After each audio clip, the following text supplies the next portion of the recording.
Chicken মালাই টিক্কার জন্য রসুন, আদা, কাঁচা লঙ্কা, পেঁয়াজ আর বোরো করা মাংস দিয়ে দিলাম। দিয়ে এবারে চালেরটাকে ভালো করে পেস্ট করে নিয়ে এর মধ্যে চালের গুঁড়ো দিলাম, দিয়ে দিলাম বাটার, স্বাদ অনুযায়ী লবণ দিয়ে ভালো করে মাখিয়ে একটা লাঠির সাহায্যে আমরা এটাকে দিয়ে একটা লম্বা করে ডো বানিয়ে নিয়েছি। এবার বাটার আর তেল দিয়ে এটাকে লাল লাল করে ভেজে তুলে নিলাম, দিয়ে পিস করে কেটে রেখেছি।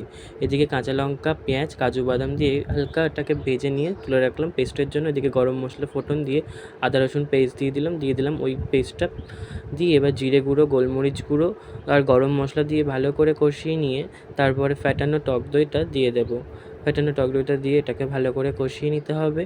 আর তারপরে ওই টিকাগুলোকে দিয়ে দিলাম পিসগুলো করে, ওপর থেকে ফ্রেশ ক্রিম ছড়িয়ে আরেকটু নাড়াচাড়া করে কষিয়ে নিয়ে হালকা উষ্ণ গরম জলটা দিয়ে ভালো করে ফুটিয়ে নেওয়ার পালা।